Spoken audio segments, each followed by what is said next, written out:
আসসালামু আলাইকুম guys, welcome back to my YouTube channel. আশা করছি যে যেখানে আছেন ভালো আছেন, সুস্থ আছেন। প্রায় দীর্ঘদিন পর আমার মামুনিদের বাসায় আমরা পরিবারের সবাই মিলে বেড়াতে যাব। আমার মামুনি অনেকদিন থেকে রিকোয়েস্ট করছিল ওনাদের বাসায় গিয়ে যেন আমরা একদিন হলেও থাকি।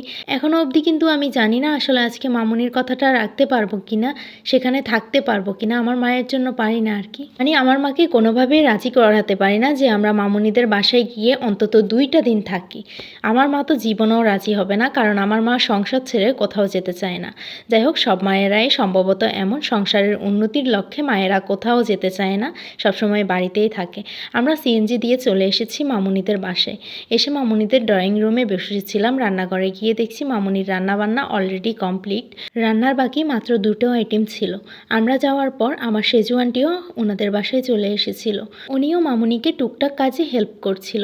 আজানের সময় যখন গনিয়ে আসছিল তখন আস্তে আস্তে সব আইটেম এনে ফ্লোরে রাখা হয়েছিল। এখন আমরা সবাই মিলে আজানের অপেক্ষায় বসে আছি। আর আসার সময় আজকে আমার অবস্থা খুবই খারাপ হয়ে গিয়েছিল।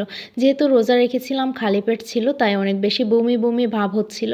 আসার পর তো আমি কোনো কাজেই সাহায্য করতে পারিনি মামুনিকে, কারণ আমি নিজেই ঘুরে পড়েছিলাম, এমন একটা অবস্থা হয়ে গিয়েছিল আমার। ইফতারের সময় হতে আমরা সবাই মিলে খাবার নিয়ে অনেক বেশি ব্যস্ত হয়ে পড়ি। ইফতার শেষে মামুনি আমাকে নিয়ে ঘুরতে বের হয়। আজকে আমি আর মামুনি আহামরি যে কোনো বিখ্যাত একটা জায়গায় যাচ্ছি এমনটা নয়। আমরা জাস্ট লক্ষ্মীপুর বাজারটাই ঘুরবো আর সৌন্দর্য উপভোগ করব। ঈদ উপলক্ষে সব মার্কেটগুলোর সামনে ছোট লাইট দিয়ে ডেকোরেশন করা হয়েছিল, দেখতে বেশ ভালোই লাগছিল। আর হ্যাঁ, আমরা প্রথমে তো ভেবেছিলাম রিক্সা দিয়ে ঘুরবো আর পুরো বাজারের সৌন্দর্য উপভোগ করব।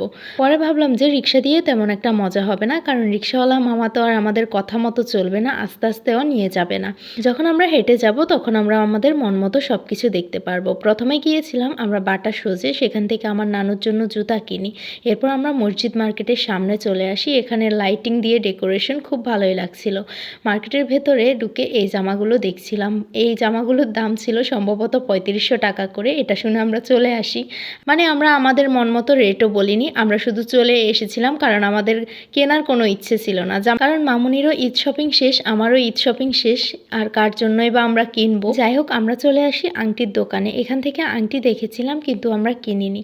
ঈদ উপলক্ষে এখন কড়া দাম চাচ্ছিল, তাই ভেবেছি আমরা ঈদের পরে কিনবো। মার্কেট থেকে বেরিয়ে দেখছি যে এদিকে কলা বিক্রি করছে। কলাগুলো আমরা কিনে সেই দোকানেই রেখে আসি। আমাদের আর মনে ছিল না। বাসায় এসে যখন কলার ব্যাগ খুঁজতেছিলাম তখন আর পাচ্ছিলাম না, তখনই মনে পড়লো যে আমরা দোকানেই রেখে এসেছি।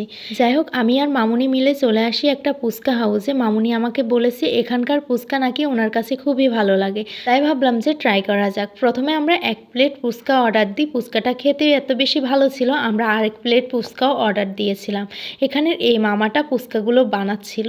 এখানকার পরিবেশ দেখতে যদিও ভালো না, তবে এখানকার ফুচকা সেরা ছিল।